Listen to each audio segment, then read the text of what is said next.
This podcast is brought to you by Paris Chevrolet. Thank you guys so much for sponsoring a podcast. I am so appreciative, guys. I've done a few jobs with Paris Chevrolet. They are great people. I just had Bert on for a podcast a couple podcasts ago, so if you haven't, go listen to that. If you are looking for a new vehicle, go check them out over at Paris Chevrolet. They would love to hear from you. I'm sure they can put you in an awesome vehicle. Let's get this thing started. Welcome to another Paris, Texas, a podcast. This is a podcast where you get to listen to people's stories. People that have either influenced or lived in the city of Paris, Texas. I love hearing their stories, and I can't wait for you to hear the next guest.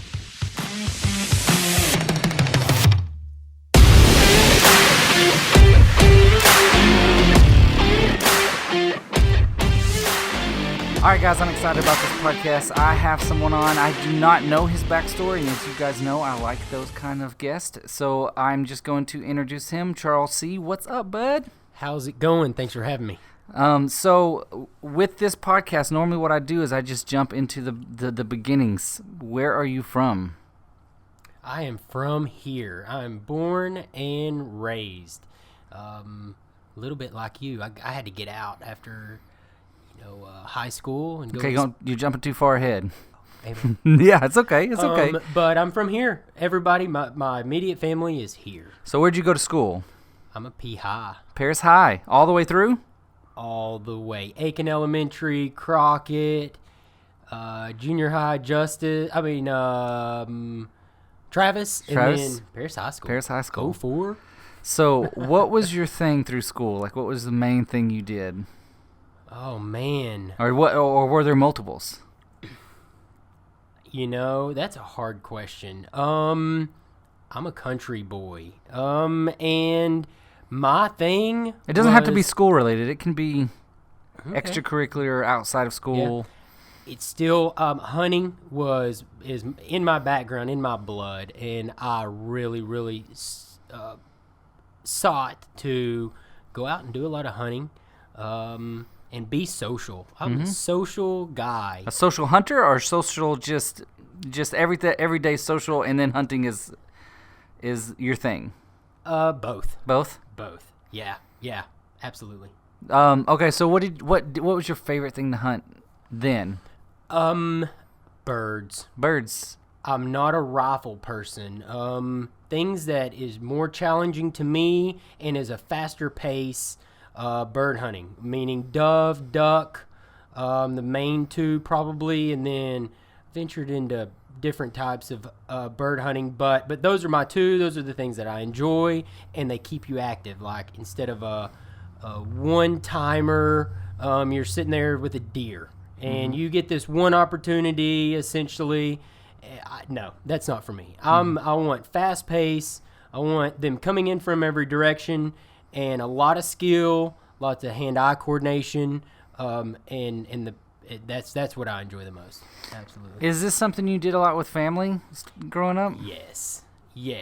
Started off very, very young. Quail was a big part of hunting when I was younger. I grew up with bird dogs. Our pets lived behind my dad's shop, and we took these bird dogs hunting. To locate, flush, and then pick up quail. And my first and fondest memory of hunting is absolutely behind bird dogs, bobwhite quail hunting right down the street from my grandparents. And unfortunately, the quail have gone, and so our hunting styles have changed. We don't have bird dogs. My dad has one still. Because he loves the nature of them, and but quail hunting was it. And then since they're no longer essentially in this community, and they've gone off, they died, whatever the case is, I've picked up dove hunting and duck hunting. And that's something you enjoy? Very much. It gives you time to get away from electronics. You get out in nature to see that sunrise, to be cold, to smell the air, to be a little uncomfortable. Maybe cold shivering in water. That sounds horrible. You choose to do that? Yeah, you do. You layer up, you know what to expect, and you're out there for the adventure and for the camaraderie. And and you asked me very specific. My family, my dad got me into it, and we still go. We're 24 or 25 years at least straight on Dove, and Dove is the beginning of September. It's what is that? Labor Day weekend is usually the opening, and I was gone 10 years. I made a point, Broadway, when I left, I would be back for dove hunting. You found your way back every time. Every year, we have seen our waking up at 4:30, having getting on all your camo, having breakfast with the guys, talking about the first hunt, being there, shooting the first time, smelling the powder or your first shotgun shell. Gives me chill bumps. It is. I can't wait. We're just a few days from it, and 26, 27 years. No doubt, I'll be with my dad. Hunting. We'll be sitting next to each other, BSing, and after these, we're pretty mad at these birds right now. We're pretty mad at them. My dad always wants me to go with him, and I've never been much of a hunter. I've gone hunting, and he's taught me the ways of a gun and how to handle it, but I've never really gone hunting with him, really. And I still today tell him, I'll go hunting with you, but I'm going to bring my Canon. And what's funny about that is my camera I use is a Canon camera. Love it. So I would still love to go with him and take photos of this, the whole process of this. I encourage you to. You get out. This bird, let's just say dove that's coming up here, they're not the best food. Okay, Yeah. It's a dark meat. Not that dark meat is bad, but it doesn't taste like a good piece of fried chicken. Yeah. You know, it is not like it's gamey. It is not for just eating, for just this. It's the sport itself. It's going out there, understanding that this bird probably eating grains, and that's what we're hunting over, grains that our farmers, our corn, our maize that we get, that we eat ourselves, they eat naturally. It is awesome to shoot this, to clean this bird, to respect this bird, and nature. It is as close to nature as one can come. And it's such a big deal these days. Yeah. You know, farm to table, quote unquote, farm to table, or grain fed, or non-GMO. You are getting something that is warm when you go and touch it, and is never gets frozen, in most cases never gets frozen, and is respected. It is awesome, and you learn a lot, Broadway.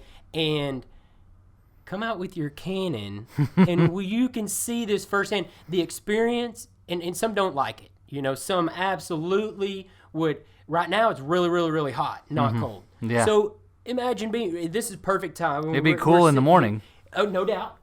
But you pick you a shade tree where you think these birds are going to come, and you enjoy yourself. Yeah. And it's quiet time. You get to hear the sights, see the sights, and it's truly amazing. It very much encourage anybody, young, old. Maybe you don't think about it as something that you would never do, but maybe, just maybe, you'll fall in love with some aspect of it. Yeah. And I definitely encourage yourself, kids, anybody to understand what really goes on during hunting, because you will learn more about life probably than most life lessons itself. Awesome. During this. Okay, so you were in high school. You loved hunting. You did a lot of that on the outside. What was your plans coming out of school? Hard question. Go to school. Go keep my head in school. You know, everybody says, "Hey, college." So I did that. But my plan was to do the school thing. And in Broadway, I had no idea. I was doing physical therapy type. That's what I thought. The anatomy of a person got real difficult for me. That's truthful. It was too hard, in my opinion, at the time. And so I changed, so that tells you right there. I changed my career a couple of times in college, ended up doing hospitality. But I had no earthly idea. I kind of still don't know what I'm doing, What's funny is we just had this kind of had this conversation right before we started the podcast, and I tell people this all the time. I almost have a podcast to record before I even hit the record button. But I did the same thing where I left not knowing who I was. I hadn't found myself yet, what I really wanted to do in life, and it took me traveling a little bit to get to where I found that person. I found Broadway. It takes getting out of maybe the small town and experiencing things that you had never experienced, and that is part of it. Absolutely. Yeah. I became my person. I probably didn't myself, man, it took years and years to find out what you want to do, how you want to do it. And it does. It takes getting out. And I'm super glad, like you are, to get out for a year or two or three or several. Experience those things. Have a lot of failures. You got to learn how good life really is, or maybe how you actually had it. And then you come back and you go, Paris, man, there's some cool people. The people that I went to school with are now business owners, and they take care of other people, and it makes you enjoy this small town. Growing up in the bad thing, knowing everybody. It was bad, and now I love it. Yeah. So true. Okay, so you finished up with hospitality. Now, did you go into something with that field, or where'd you go after schooling? Yes. I was Lubbock first. Dallas Fort Worth became my home for 7.5 years. North Dallas, Denton is where I went to school, hospitality, and I did. I stayed in Trophy Club, South Lake, West Lake area. North of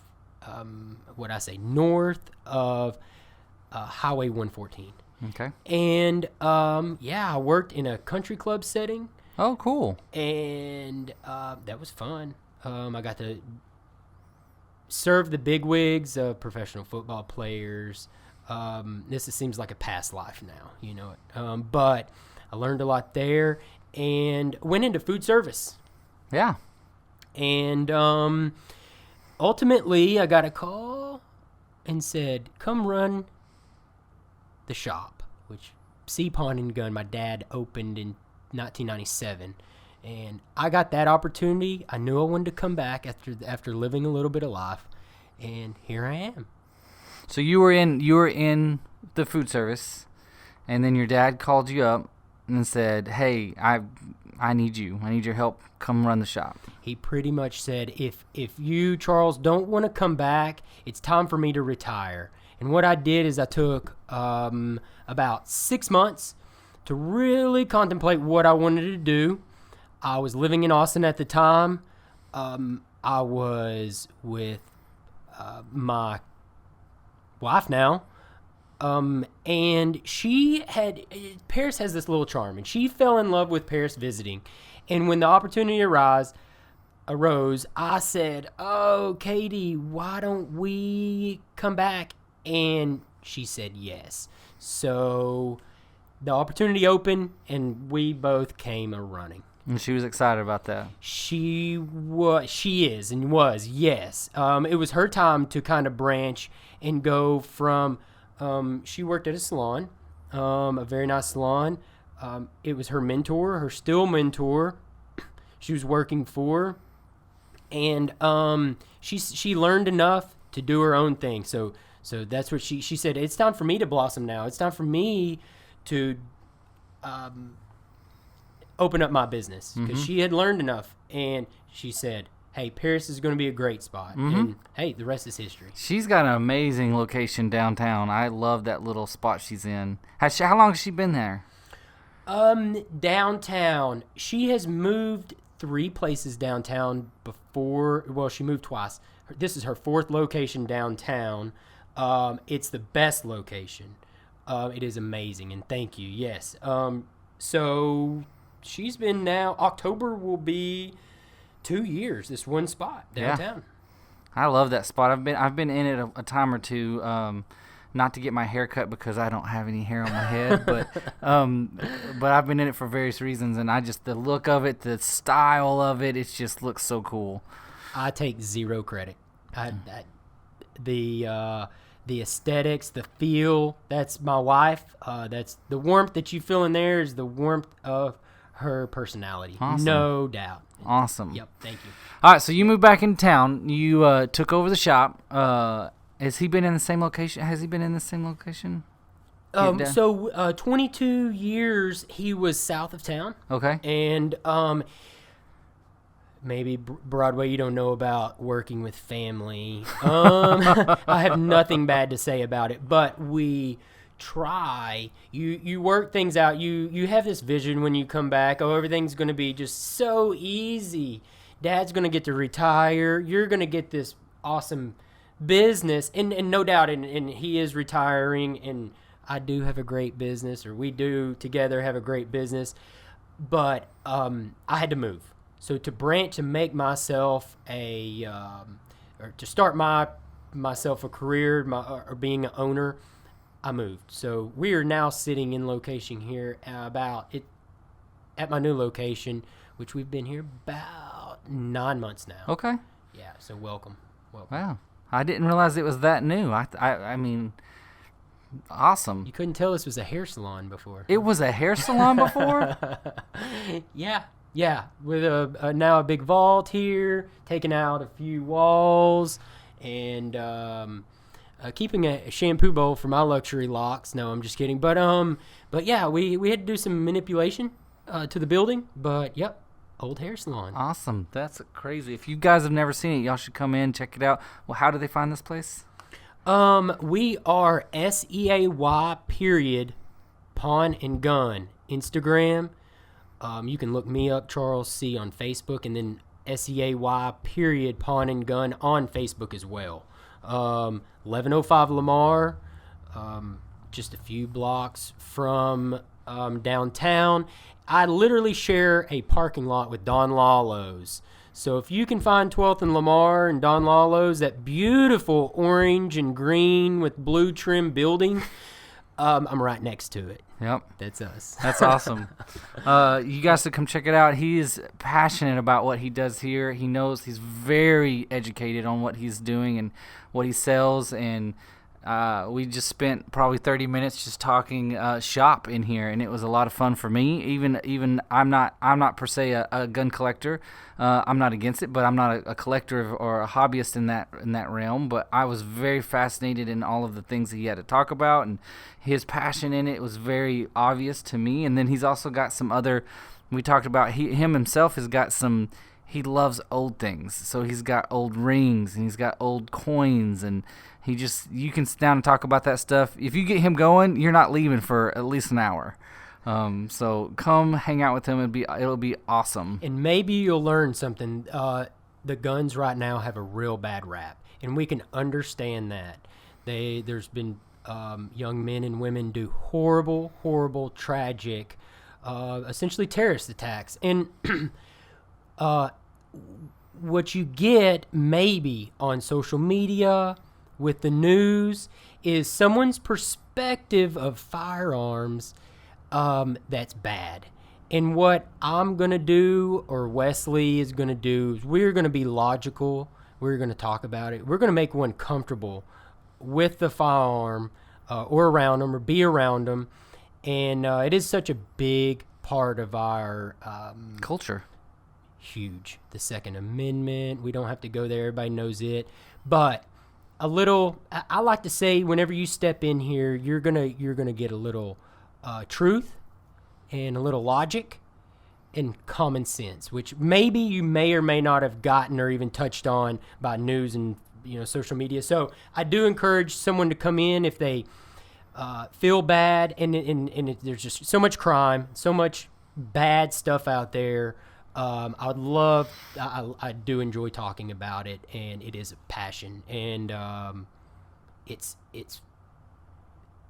real. It's real, and so yes, please come in, please. Awesome.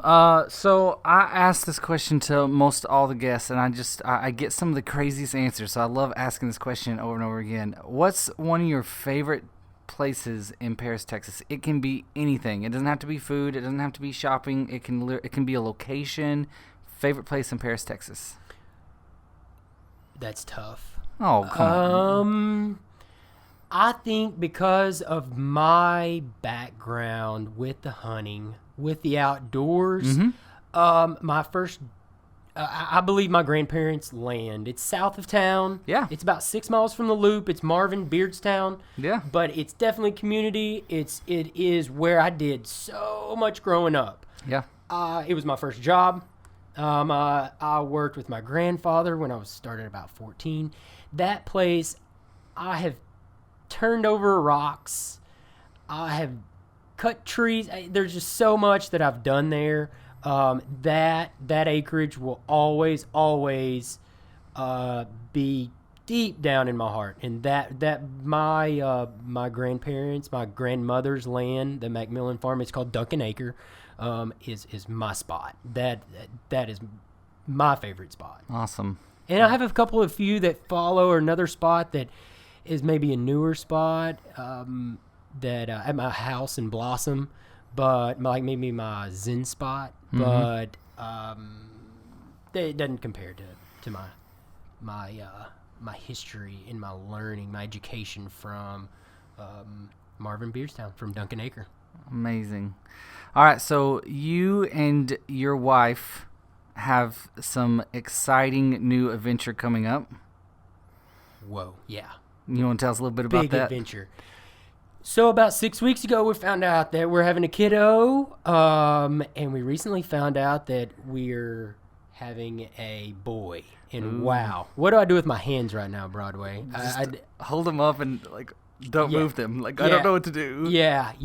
I've always felt like I've been in control of life, and now life has saddled me up. Yeah. And I'm about to go for a ride, I know. Yeah. I'm blessed. I'm very excited.